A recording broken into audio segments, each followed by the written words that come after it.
함께 예배하는 모든 분들 가운데 이 말씀의 축복이 함께 하시기를 주님의 이름으로 축원합니다. 읽은 말씀에 의지해서 한계는 부족함이 아니라 구체성이라는 제목으로 마태복음 강의 두 번째 말씀을 전하겠습니다.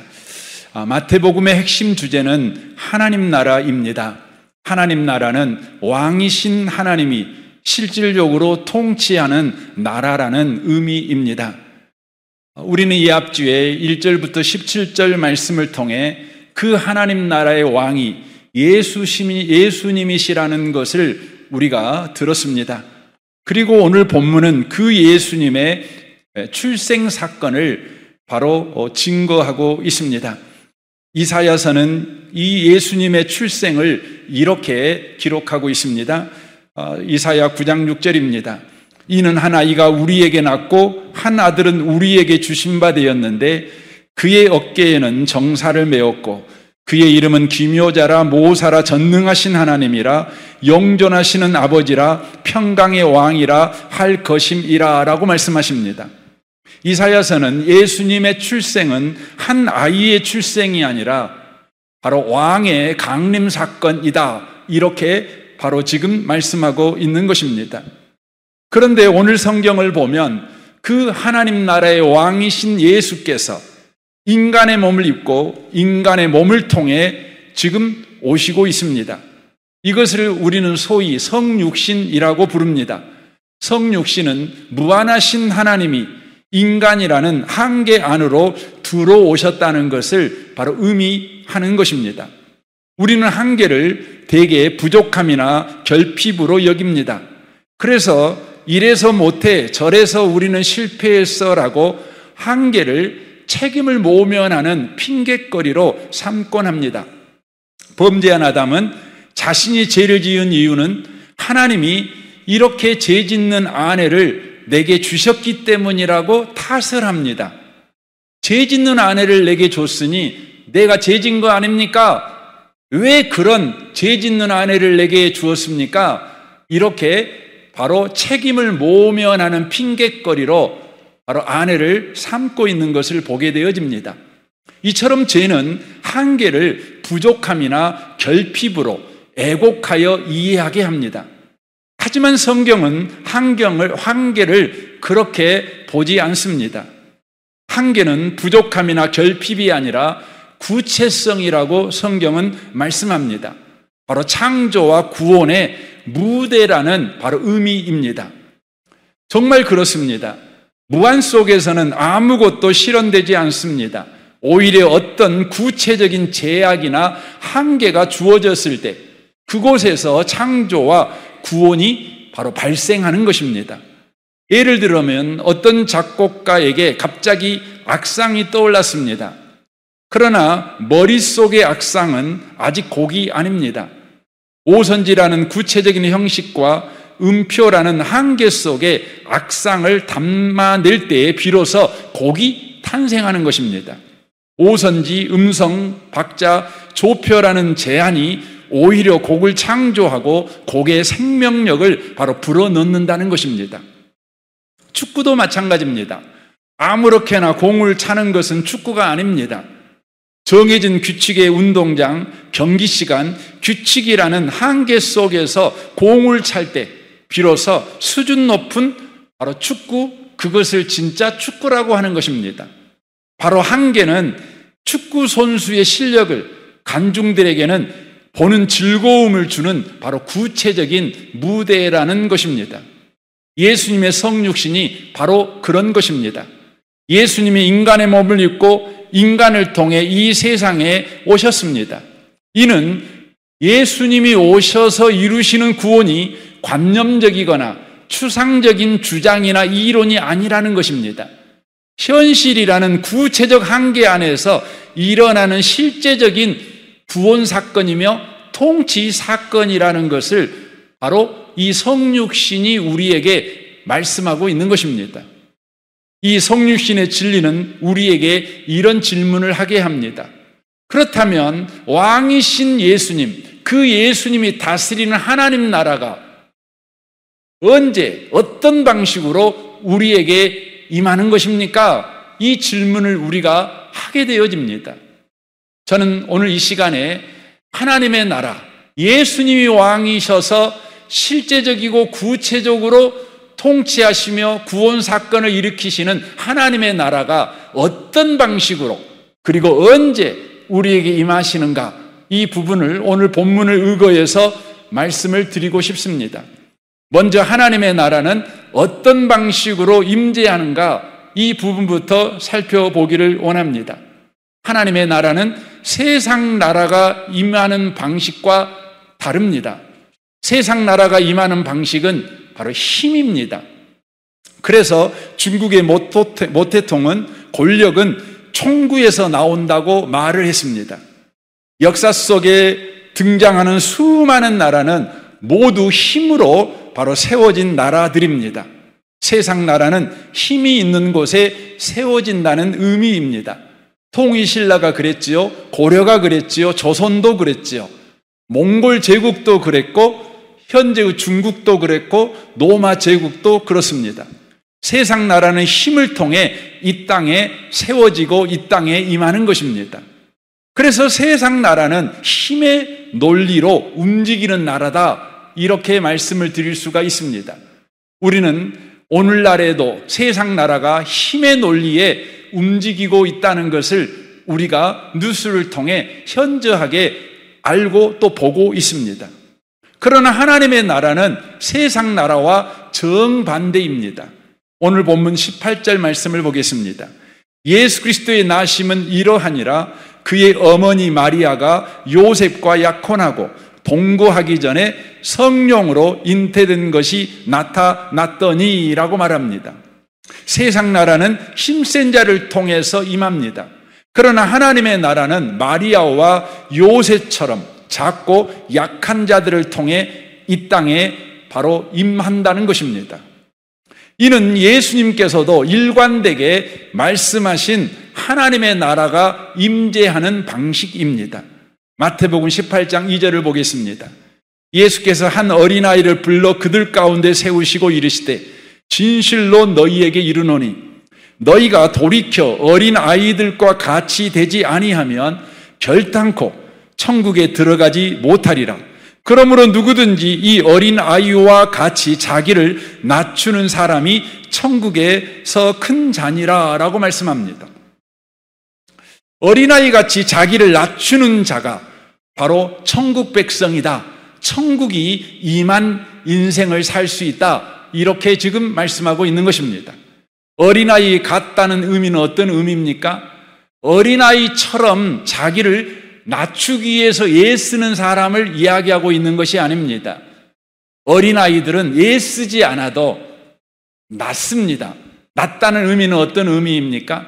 여기에서 쓰고 있는 어린아이는 12세 이하를 바로 말해주고 있는데, 바로 부모가 돌보지 아니하면 생존을 담보할 수 없는 아이들, 미래를 보장할 수 없는 아이들이라는 의미입니다. 그러므로 여기에 나온 어린아이들은 철저하게 부모에게 의존된 아이라는 것이죠.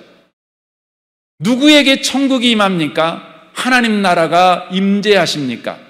바로 철저하게 하나님을 의존할 수밖에 없는 현실을 가지고 살아가는 사람, 그 사람에게 하나님의 나라가 임재하신다는 것입니다. 그러니까 하나님의 임재 방식이 뭡니까? 낮은 곳에 하나님이 임재하신다는 것입니다. 그래서 마태복음 11장 25절에 이렇게 말합니다. 그때 예수께서 대답하여 이르시되 천지의 주제이신 아버지여, 이것을 지혜롭고 슬기 있는 자들에게는 숨기시고, 이것이 뭡니까? 하나님 나라입니다. 하나님 나라는 지혜롭고 슬기 있는 자들에게는 숨기십니다. 그리고 어린아이들에게는 나타내십니다. 그러면 어린아이가 구체적으로 누굽니까? 28절을 보겠습니다. 수고하고 무거운 짐진 자들아 다 내게로 오라, 내가 너희를 쉬게 하리라 라고 말씀합니다. 그러니까 예수님이 말씀하는 어린아이는 나이가 어린아이를 말하고 있는 것이 아니라 삶의 현실이 바로 하나님을 의존해야만 살 수 있는 상태에 놓인 사람을 바로 이야기하고 있는 것입니다. 수고하고 무거운 짐을 졌지만 스스로 해결할 어떤 방안도 어떤 수단도 없는 자들, 이게 어린아이입니다. 넘어지고 쓰러지고 또 넘어졌지만 일어날 방법이 없어요. 그래서 그 누운 자리에서 체념할 수밖에 없는 자들, 이게 누구예요? 어린아이들입니다. 그런데 그 어린아이 같은 상태의 노인자들에게 하나님의 나라가 임합니다. 이 말은 하나님의 나라가 임하는 방식은 바로 수고하고 무거운 짐을 진 자들에게 하나님의 나라가 임한다. 수고하고 무거운 짐을 진 것이 하나님의 나라가 임하는 방식이며 그곳이 하나님의 나라가 임하는 바로 무대다, 이렇게 말씀하고 있는 것입니다. 그래서 예수께서 수고하고 무거운 짐진 자들에게 이렇게 말합니다. 수고하고 무거운 짐진 자들아 다 내게로 오라, 내가 너희를 쉬게 하리라 라고 말씀합니다. 이 말이 어떤 의미의 말입니까? 수고하고 무거운 짐을 져서 그 자리에서 쓰러지고 넘어졌는데 방법이 없어요. 그런데 그때 그들에게 주님이 찾아오셔서 말하는 것입니다. 이제 내가 너희들에게 왔어. 그러니 이제 내게 오렴, 이렇게 말씀하고 있는 것입니다. 다윗은 아버지에게도 형들에게도 심지어 장인어른에게 또 자기의 최측근 신복들에게 심지어 아내에게 자녀들에게까지 여러분 버림받았던 사람입니다. 가장 가까운 사람들, 다윗을 보호하고 다윗을 사랑해야 될 사람들이 다윗을 무시하고 다윗을 멸시하고 다윗을 죽이려고 했고 다윗을 버렸습니다. 심지어 다윗 자기 자신조차 자기 자신을 버려버립니다.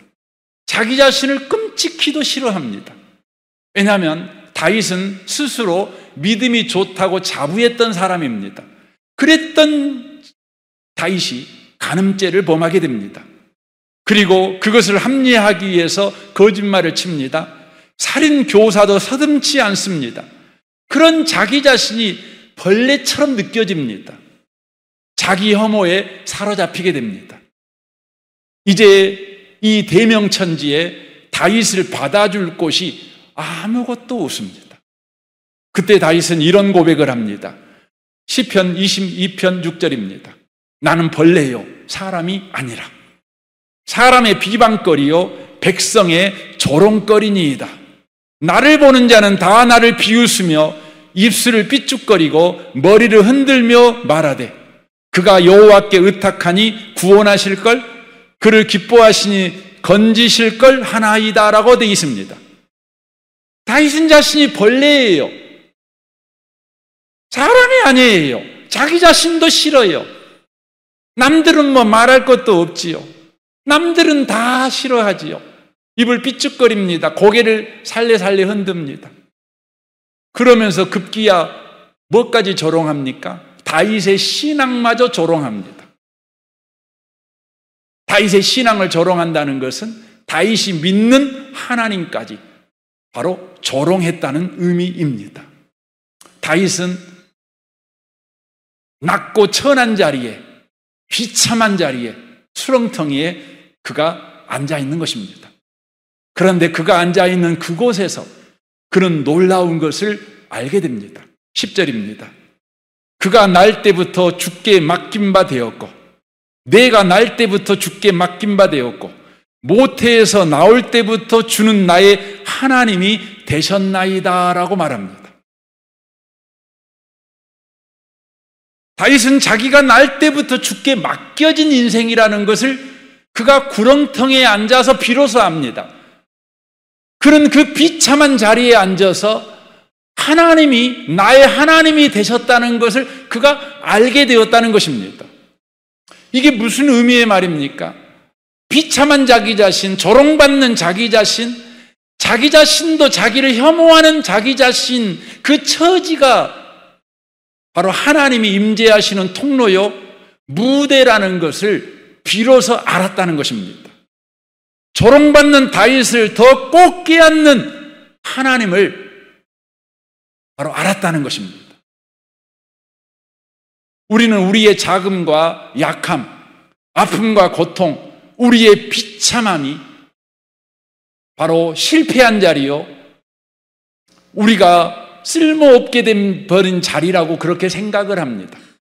그러나 성경은 뭐라고 말합니까? 하나님의 임재의 무대다, 이렇게 말씀합니다.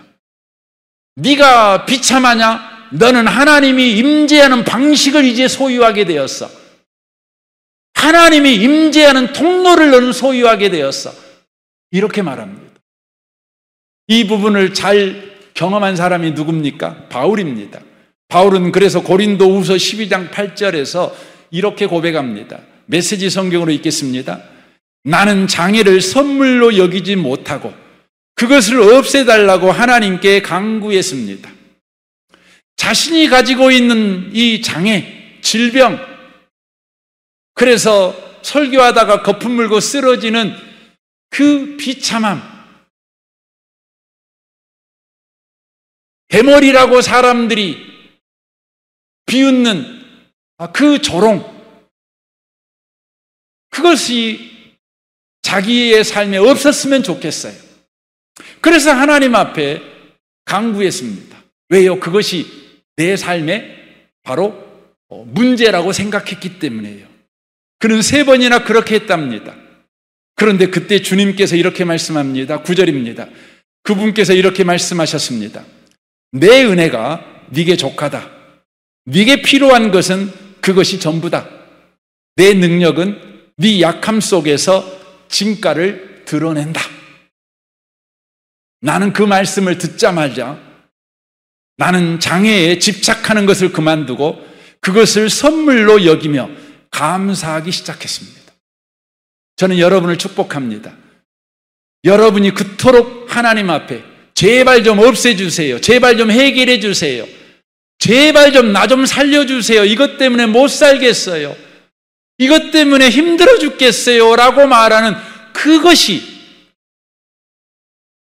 하나님이 나에게 주신 선물이다.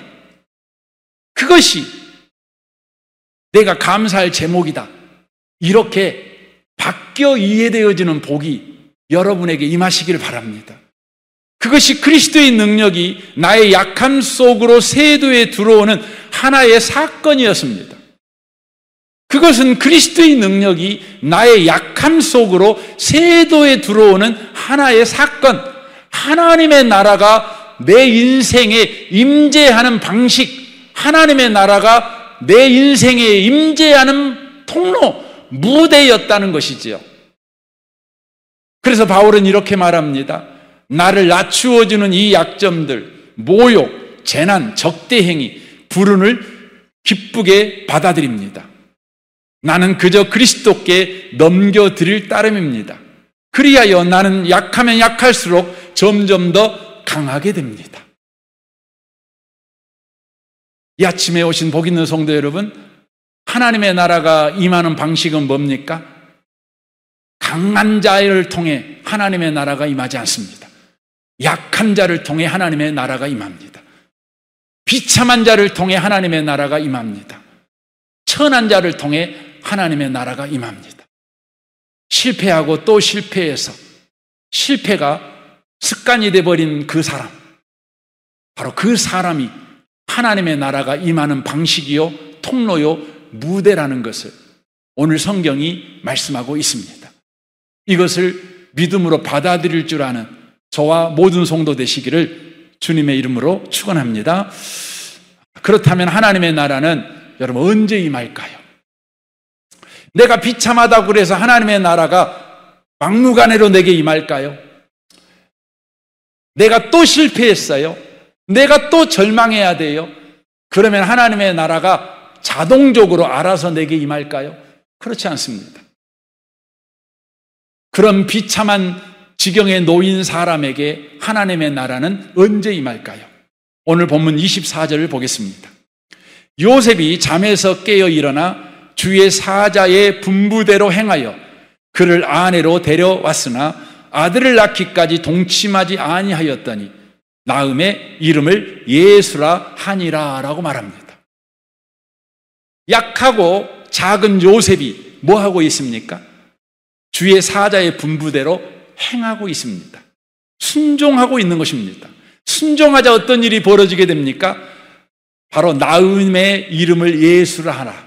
예수가 바로 요셉을 통해 이 땅에 온 것입니다. 언제 하나님의 나라가 임합니까? 바로 순종할 때입니다. 그러므로 하나님의 나라를 갈망하고 하나님의 나라가 언제 임합니까 하고 기다리고 있는 사람에게 반드시 필요한 것이 있다면 바로 순종하는 일이 필요합니다. 우리는 이때 이런 질문을 하게 되지요. 꼭 순종해야 됩니까? 성경은 대답합니다. 꼭 순종해야 된다. 그러면 왜 꼭 순종해야 하나님의 나라가 임합니까? 이렇게 우리가 질문하면 주님은 우리에게 말씀합니다. 계시록 3장을 통해 말씀하시는데 하나님은 임재하실 때 반드시 우리의 삶의 문에 노크하시고 들어오시는 분이라는 것입니다. 우리가 힘들다고 주님은 우리의 동의 없이 무례하게 우리 인생에 오시는 분이 아니십니다. 내가 괴로운 인생을 살고 있다고 해서 주님이 위로하기 위해서 무례하게 내 동의 없이 내 인생에 쳐들어오시는 분은 아니십니다. 우리 주님은 반드시 저와 여러분의 인생의 문에 노크를 하십니다. 들어가도 되겠니? 내가 도와줘도 되겠어? 내가 안아줘도 되겠니? 내가 함께해도 되겠니? 내가 역사해도 되겠니? 하고 주님은 우리에게 물으십니다. 그때 우리가 동의하지요. 동의하는 것이 뭡니까? 바로 순종하는 것입니다. 주님, 그렇습니다. 내 인생에 들어오십시오. 일해 주십시오. 도와주십시오. 나 좀 살려주십시오. 이게 뭡니까? 순종인 것입니다. 오늘 본문의 요셉은 약혼자가 임신했다는 소식을 듣습니다. 바로 심각한 고민에 빠지게 됩니다. 당시 사회에서 약혼은 법적 혼인과 같은 법적 효력을 갖고 있습니다. 그러나 동거만은 허락되지 않습니다. 따라서 약혼한 상태에서 여자가 임신했다면 그것은 간음 사건입니다. 그러므로 약혼한 마리아의 임신을 알았을 때 요셉은 심각한 상황에 빠졌습니다. 오늘날에는 그것을 크게 생각하지 않지요. 그러나 하나님을 믿는 사람은 크게 생각해야 합니다. 요셉은 하나님의 사람이었기 때문에 하나님의 말씀이 금하는 바로 간음 사건이 바로 일어난 것을 크게 생각했습니다. 이때 요셉이 취할 수 있는 방법은 둘 중에 하나였습니다. 첫 번째는 정식으로 마리아를 고발하는 것입니다. 그리하여 자신은 마리아의 임신과 무관하다는 것을 밝히는 것입니다. 저 아이는 제 아이가 아닙니다. 저는 약혼 기간에 하나님의 말씀을 어기고 저는 간음죄를 범하지 않았습니다. 정식 재판을 통해 자신이 의로운 사람이라는 것을 바로 증명할 수 있겠지요. 그러면 어떻게 됩니까? 요셉은 의로운 사람이라고 인정을 받겠지만 마리아는 율법을 어겼으므로 율법을 쫓아 돌에 맞아 마리아는 죽게 됩니다. 두 번째 선택이 있습니다. 그것은 조용히 이혼하는 것입니다. 지금 요셉이 그렇게 하려고 했지요. 이것은 요셉이 취할 수 있는 최선의 선택이었습니다. 왜냐하면 바로 마리아를 살릴 수 있기 때문에 그렇습니다. 그렇다고 해서 살아난 마리아가 정상적인 생활을 할 수 있는 것은 아닙니다. 마리아는 죽지는 않았지만 이제 냉혹한 현실을 살아야 합니다. 간음한 여자라는 낙인이 찍혀 가정과 공동체에서 추방을 당하게 될 것입니다. 당시 사회에서는 여성이 직업을 가질 수가 없었습니다. 그러므로 남편이 없다는 것은 경제적 파탄을 의미하는 것입니다. 죽지는 않았지만 마리아는 얼마 가지 않아서 가난 속에서 그는 비참하게 죽게 될 것입니다. 만약에 그래도 살아야 되겠다고 한다면 마리아가 선택할 수 있는 것은 거지가 되는 것이죠. 그리고 또 하나의 길이 있는데 바로 창녀가 되는 길입니다. 요셉은 이 두 선택에서 고민하고 있는 것이죠. 그때 우리 하나님께서 요셉을 찾아오셔서 이렇게 말씀합니다. 20절입니다. 이 일을 생각할 때 주의 사자가 현몽하여 이르되 다윗의 자손 요셉아 네 아내 마리아 데려오기를 무서워하지 말라라고 말씀하십니다. 하나님은 요셉에게 제3의 길을 요구하십니다. 그 길은 남의 아이를 가진 마리아를 정식 아내로 받아들이라는 요구였습니다. 이 요구는 요셉에게 십자가를 지라는 요구와 매 한 가지입니다. 당시 사회에서 임신한 여자를 아내로 맞이한다는 것은 약혼 기간 중에 율법을 어기고 간음했다는 바로 증거입니다. 그러므로 요셉이 마리아를 자기의 정식 아내로 삼으면 요셉은 어떻게 됩니까? 요셉은 간음한 남자라는 비난과 불명예를 바로 감수해야 되는 것입니다. 이것은 순간의 수치가 아닙니다. 평생 따라다니는 꼬리표가 될 것입니다. 그러나 하나님은 요셉에게 이것을 요구하셨습니다. 이 요구는 모든 비난과 불명예를 평생 동안 너 감수해 라는 요구입니다. 이 하나님의 요구에 요셉은 순종하게 됩니다. 요셉은 순종함으로 인하여 평생 큰 대가를 지불하게 됩니다. 누가복음 2장을 보면 요셉이 당한 어려움을 간접적으로 알 수 있는 기록이 바로 있습니다. 누가복음 2장 24절입니다. 또 주의 율법에 말씀하신 바 산 비둘기 한 쌍이나 어린 집 비둘기 둘로 제사하려 함이러라 라고 기록되어 있습니다. 지금 요셉의 가족이 제사를 드리는 때에 어떤 제물로 드렸는가에 대한 기록입니다. 이들이 드린 제물은 레위기 12장을 보면 가난한 자들이 드리는 제사 제물입니다. 이는 요셉의 가정이 공동체에서 무시와 멸시를 받아서 경제적 어려움을 겪고 있다는 것을 바로 짐작할 수 있는 대목입니다. 이스라엘 사람들은 부정한 자들과 교류하지 않습니다. 부정한 자들과 다정하게 인사하지 않습니다. 그런데 하나님의 명령을 따라 임신한 마리아를 정식 아내로 요셉이 받아들이게 될 때 요셉은 정혼 기간에, 그러니까 약혼 기간에 하나님의 율법을 어기고 바로 간음한 남자다, 이렇게 딱 표가 붙어버리므로 이웃들이 여러분 요셉을 멸시하고 무시한 것이죠. 그러므로 요셉의 가정은 경제적 어려움을 당할 수밖에 없는 것입니다. 여기서 우리는 이런 질문을 하게 됩니다.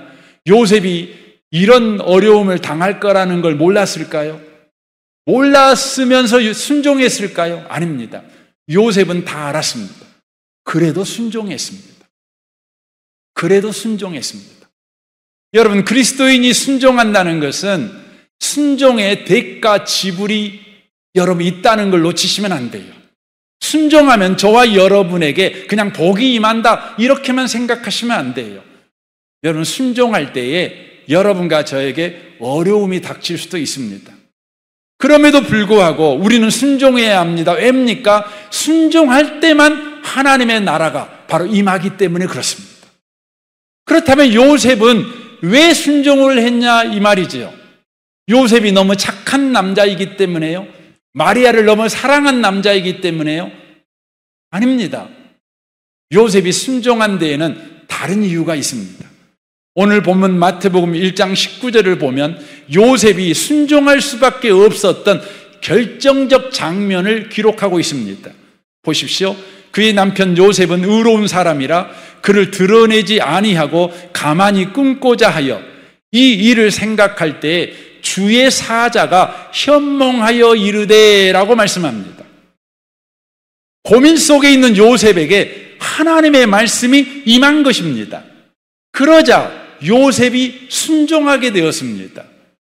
여러분, 이것을 연속 동작으로 이렇게 정리해서 말씀드리면 이렇게 말씀드릴 수 있어요. 말씀이 요셉을 순종하게 만들었다. 이렇게 여러분 말씀드릴 수 있습니다. 순종은 우리의 결심과 우리의 결단과 우리의 헌신의 열매가 아닙니다.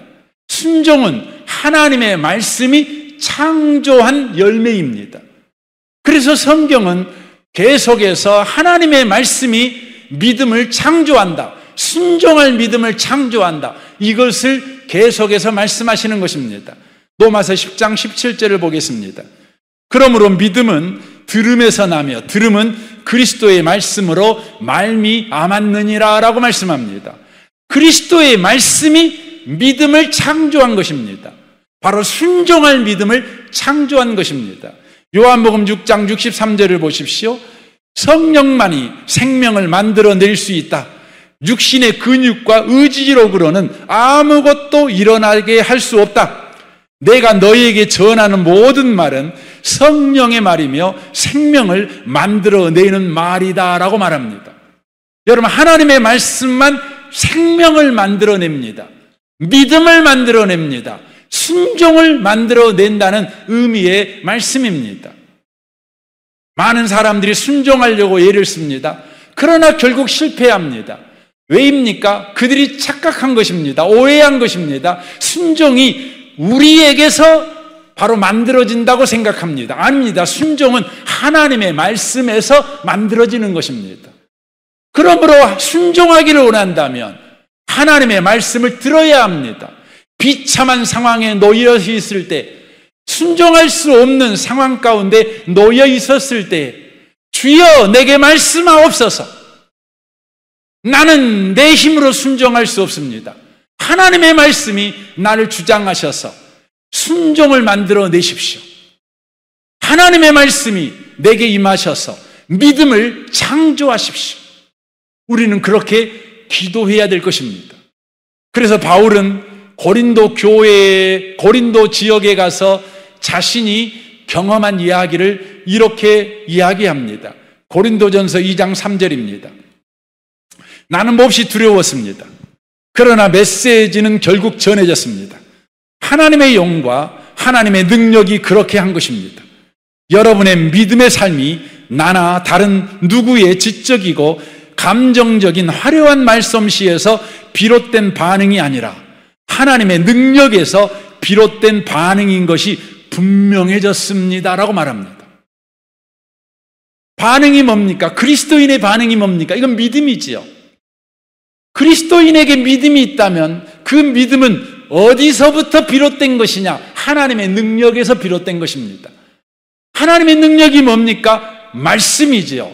말씀에서 비롯되어 믿음이 만들어졌고 순종이 만들어졌다는 것을 지금 바울이 고린도 지역에 가서 그가 하나님의 말씀을 증거할 때에 경험한 진리였다는 것입니다.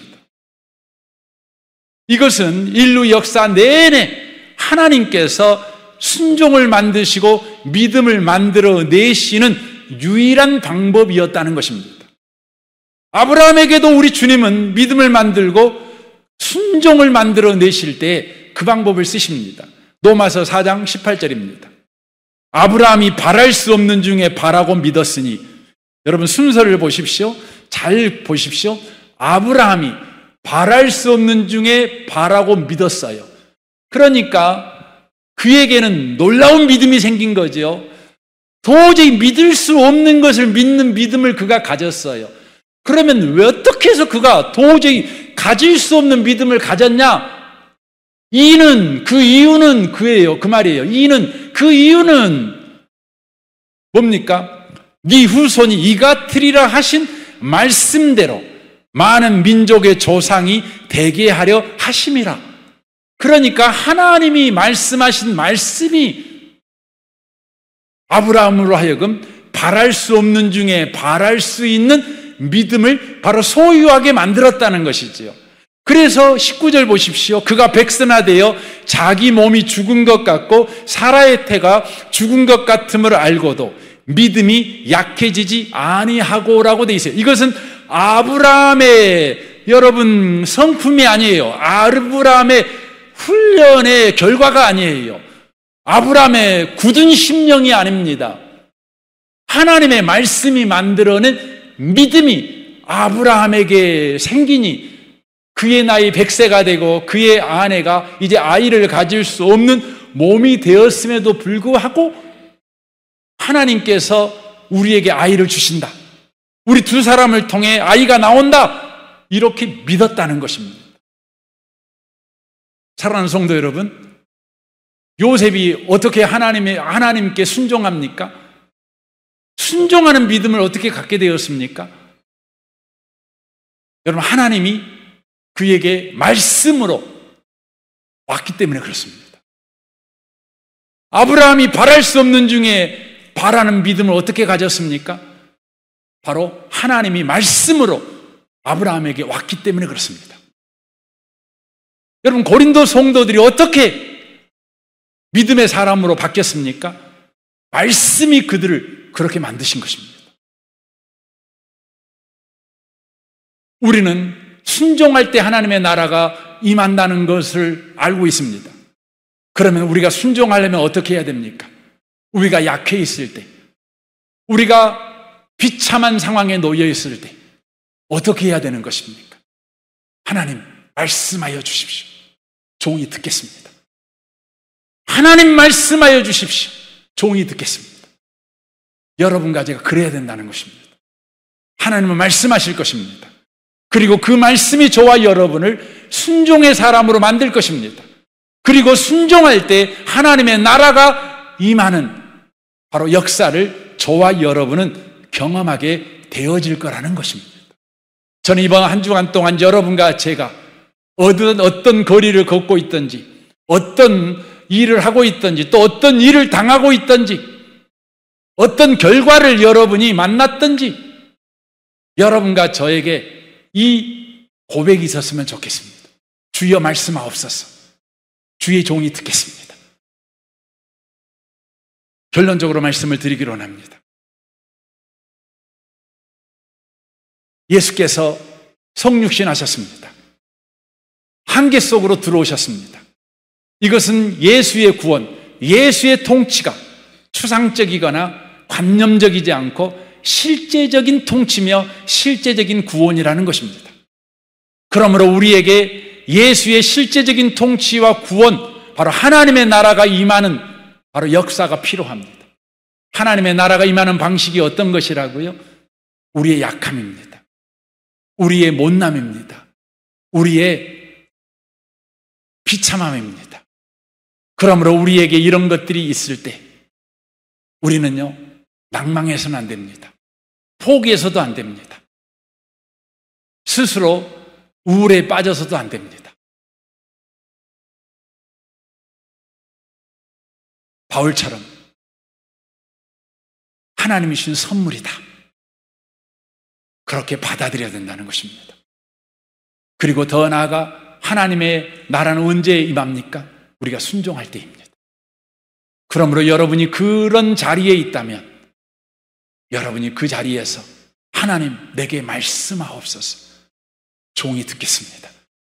이렇게 하나님을 여러분이 갈망하시는 것입니다. 임한 하나님의 말씀이 여러분과 저를 순종의 사람으로 만들 것입니다. 이 복을 여러분의 삶에서 경험해 가시는 모든 분들 다 되시기를 주님의 이름으로 축원합니다. 아멘.